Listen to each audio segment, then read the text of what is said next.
ഒരു സമരം നടത്തുമ്പോൾ, ഒരു പ്രതിഷേധം നടത്തുമ്പോൾ, ഒരു പ്രക്ഷോഭണം നടത്തുമ്പോൾ അത്തരം സമരങ്ങൾ കൊണ്ട്, പ്രക്ഷോഭങ്ങൾ കൊണ്ട് ജനങ്ങൾക്ക് എന്താണ് പ്രയോജനം എന്നാണ് ആദ്യം ചിന്തിക്കേണ്ടത്. അതുകൊണ്ടുണ്ടാകുന്ന ജനങ്ങൾക്കുണ്ടാകുന്ന പ്രയോജനങ്ങൾ, ഗുണങ്ങൾ,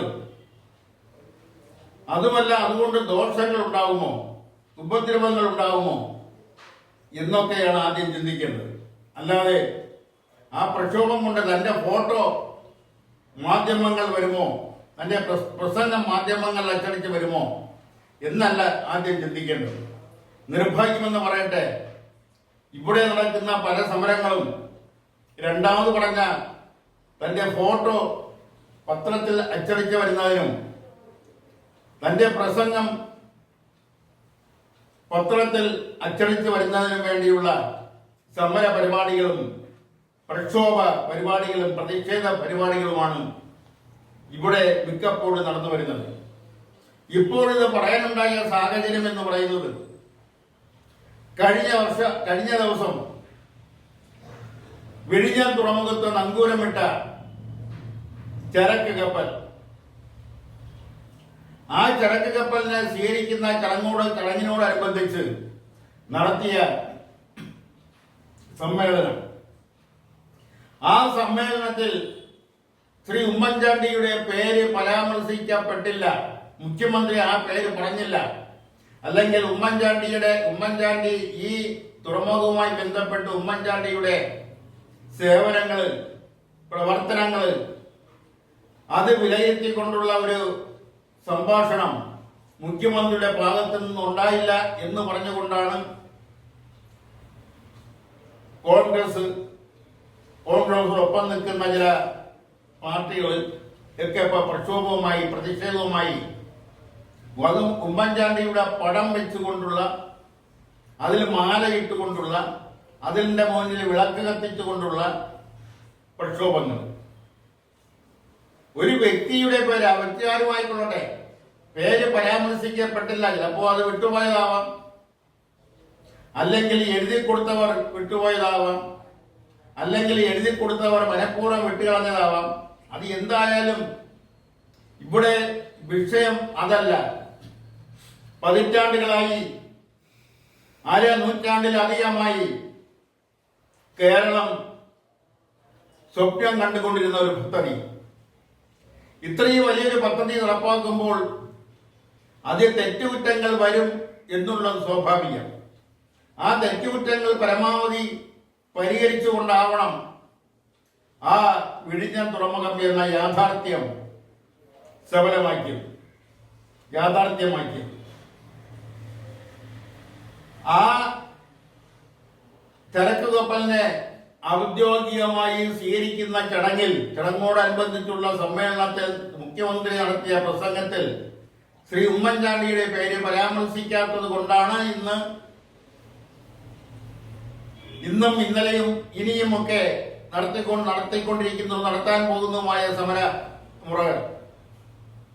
എന്തിനാണ് ഈ സമരത്തിന് വേണ്ടിയുള്ള സമരം നടത്തുന്നത്?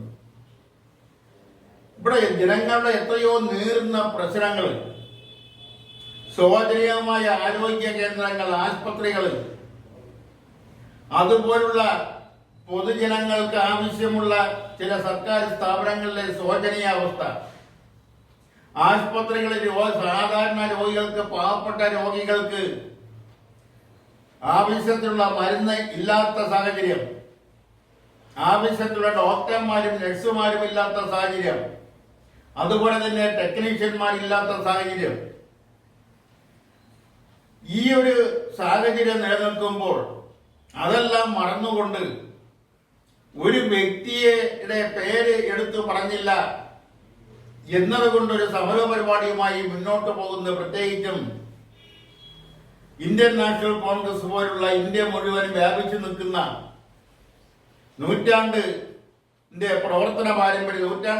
പ്രവർത്തന പാരമ്പര്യമുള്ള കോൺഗ്രസ്, ആ കോൺഗ്രസ് ഇത്രയും സമരങ്ങൾക്ക് നേതൃത്വം കൊടുക്കുന്ന അതിന്റെ സംസ്ഥാനത്തെ ഉന്നത നേതാക്കന്മാർ ആ സമരവുമായി ബന്ധപ്പെട്ട് മുന്നിൽ നിൽക്കുന്നത് അവരുടെ പടം പത്രത്തിൽ അച്ചടിച്ച് വരുമ്പോൾ ജനങ്ങൾക്ക്, സാധാരണ ജനങ്ങൾക്ക് അന്ധമായി കോൺഗ്രസുകാരല്ലാത്തവർക്ക് ചിലപ്പോൾ കോൺഗ്രസിലെ തലമുതിർന്ന ചിന്തിക്കുന്നവരുമായ കോൺഗ്രസുകാർക്ക് പോലും അതിൽ ഒരു അപഹാസ്യത, ഒരു അവജ്ഞ തോന്നുന്നത് യാദൃച്ഛികമല്ല, അത് സ്വാഭാവികം മാത്രം.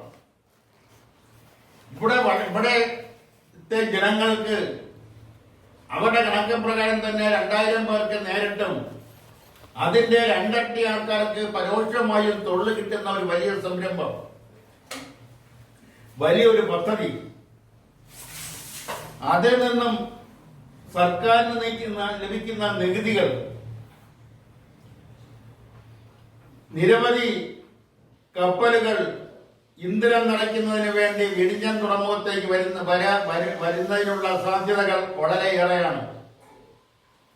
ഇത് വൻ കപ്പലായതുകൊണ്ട്, ട്രാൻസ് ഷിപ്പിംഗ് എന്ന് പറയുന്ന പേരിൽ അറിയപ്പെടുന്ന കപ്പലായതുകൊണ്ട് ഈ കപ്പലിലുള്ള ചരക്കുകൾ ചെറു കപ്പലിലേക്ക് മാറ്റുന്നതിനുള്ള സൗകര്യമുള്ള ഒരു തുറമുഖം. ഈ തുറമുഖത്തെ കുറിച്ച്, ഈ തുറമുഖത്തിന്റെ ഉദ്ഘാടന വേളയിൽ ഒരുപക്ഷെ ഏറ്റവും കൂടുതൽ എടുത്തു പറയേണ്ടുന്ന പേര് 1940 ആദ്യമായി ഈ ഒരു തുറമുഖത്തെ കുറിച്ച് പഠിക്കുകയും